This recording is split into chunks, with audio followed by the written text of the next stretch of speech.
자, 잠깐 여기서 보시죠. 표준 점수를 위한 성적 비교를 제가 좀 해드릴 겁니다. 실제 학생 성적표인데요. 뭐 이름 당연히 알려드릴 수 없고요. 자, 한번 보실까요? 자, 요 A 학생은 성적표를 이렇게 받았습니다. 실제 수능입니다. 자, 국어 123, 90인데 요거 100분위가 90이에요. 네, 등급 2등급이 나왔습니다. 자, 보세요. 2등급, 2등급, 얘는 89%, 굉장히 아깝게 2등급이죠.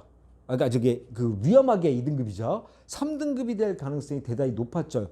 요 둘 다 그렇지 않습니까? 10%, 11%니까 얘는 거의 2말 3초다. 이런 경우가 그렇게 되는 경우고, 영어는 이제 어차피 절대 평가이기 때문에 이제 90점 넘었으니까. 자, 물리하고 생원을 하게 되는데 보시면 퍼센트가 둘 다 2예요. 5월 2위에 1. 뭐 그닥 그림은 나빠 보이지 않죠. 근데 바로 제가 앞서서 말씀드렸던 현상이 벌어지게 됩니다. 네 과목 점 2말 3초죠. 3등급에 가까운 점수가 나오게 되죠. 자, 그럼 이 학생 어떤 일이 벌어지냐면 상위적 100분위가 6.2% 정도 나오게 됩니다. 자, 이제 이 상위적 100분위 제가 설명을 드릴게요. 아까 말씀드렸던 100분이라는 것은 보통 이제 상위적 100분이 하위적 100분이다. 그래서 5등급부터 쌓아 올라간 거다라고 말씀을 드렸잖아요. 뭐 5등급 이하는 말씀 안 드릴게요. 어차피 대학 못 가니까요. 자, 5등급 이상부터 말씀을 드리는데, 이 상위적 100분이 뭐냐면 위에서부터 차근차근 쌓아가는 거예요. 그러니까 각 대학에 정원이 있지 않습니까? 예를 들어서 뭐 서울대 의대, 뭐 이과의 최고의 뭐 서울대 의대다, 뭐 연대 경영, 뭐 문과 쪽에서 그런 요런 에서부터 그 정원이 있고, 정원이 그 성적표가 나오면 이 엑셀로 이렇게 쫙 누적이 쌓여져. 그럼 맞추는 거죠. 이렇게 끼워 맞춰서 요 등수가 우리 관계 20등이니까 요 정도 퍼센트 이렇게 끼워 넣는 게 바로 상위적 100분이에요. 그러니까 실질적으로 저희 이투스에서 하는 상위적 100분위가 굉장히 좀 정확합니다. 요건 거의 변하지 않습니다.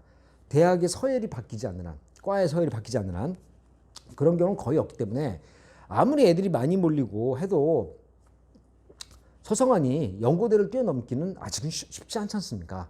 그죠? 아무리 경쟁률 높아도 경쟁률하고 컷은 상관이 없으니까요. 그래서 부모님께서 이런 형상이 좀 보이고 상위적인데 이걸 우리가 어떻게 선하냐?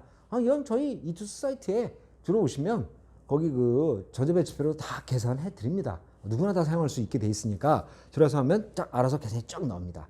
6.2%. 요 정도면 학생은 경희대 국제, 그다음에 외대, 뭐 이과 같은 경우도 있고 시립대 정도 쓸 수 있다 정도가 나오는데, 이 정도가 이제 요것은 이제 저희가 그 역시 배치표에 어느 데 지원할 수 있다라고 딱 쭉 나오기 때문에 나중에 이제 보시면 되고 6.2%고요. 숫자만 보겠습니다.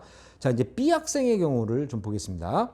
자, 이 학생은 1312예요. 수학이 이과인데 수학이 3이네. 이런 생각 딱 드시잖아요. 퍼센트 23%예요. 딱 걸렸어요. 얘는 거의 4%에 가깝죠. 24%니까 운 좋은 거예요. 얘는 원래 77%까지인데 동점도 많다 보니까 우연히 운 좋은 거예요. 얘는 좋아서 3등이 나왔어요. 살짝 산 거죠. 1411이에요. 근데 국어가 100분위가 100이에요. 거의 만점 받은 거죠. 얘는 만점 받은 거고, 물리나 생명과학도 얘보다는 조금 올라갔죠. 자, 이 학생의 상위적 100분위는 어떻게 나오는가 한번 보실까요? 자, 1.2%가 등장을 하게 됩니다. 자, 여기서 왜 이런 차이가 벌어지는지. 수학은요, 표준 점수가 크질 않아요. 4점 차이밖에 안 났죠. 얘 지금 2등급 3등이고, 그죠? 근데 국어는 여기서 무려 11점이 벌어지는 일이 벌어지게 됐죠.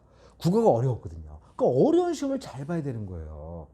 얘는 이과니까 부모님께서 지금 무슨 생각하세요? 이과인데 수학을 4등급 거의 가까이 받고 이렇게. 그건 중요하지 않아요. 표준 점수에 합으로 가는 거니까. 이과니까 수학이지. 이런 구시대적인 생각은 버리시고요. 어려운 시험을 잘 봐야 돼요. 이과 같은 경우는요, 국어하고 탐구가 결정해 줍니다. 물론 극상위권으로 올라가면 수학이 다시 좌우합니다. 왜? 만점 받았느냐 못 받았느냐를 따지기 때문에. 근데 어떤 기본적으로 수학만 잘하면 이과다, 이런 생각하지 마시고 기본적으로 전체적으로 수능에서 어떠한 점수를 보이고 있느냐를 더 판단을 하셔야 되는 겁니다. 이게 1.2%요. 이 실제로 받았던 학생이고 제가 지도했던 학생인데 연세대학교 기계공학과 최초 합 나왔습니다. 1.3%는 그러면 연대 고대 전화기라고 하죠. 전자전기, 화공, 기계공학. 이런 이제 유명학과들, 인기학과들은 충분히 들어갈 수 있는 점수가 되는 거죠. 물론 한의대도 가능한 거고요. 그러니까 기본적으로 부모님들께서 이 상인적의 차이가 이렇게 벌어지게 되는구나를 그림으로 봐가지고 등급으로 봤을 때 크게 차이가 없어 보이고 오히려 얘가 수학이 3등급이니까 안 될 거라고 생각하셨을 텐데 실제로 결과는 완전히 다르다는 거죠.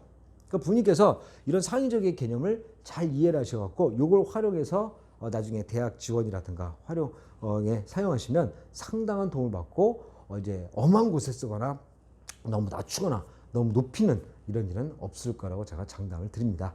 물론 이제 이건 부모님 계산할 필요가 없고요. 말씀드린 대로 계산 컴퓨터가 다 해주게 됩니다. 자, 이제 표준 점수의 위력을 아셨습니까? 표준 점수가 이렇게 중요한 겁니다. 그래서 보통 대학에서는 국어 수학은 이제 표준 점수로 가고요. 근데 이때 표준 점수도 또 다른 거로 또 한 번 또 가공을 한 번 더 해요.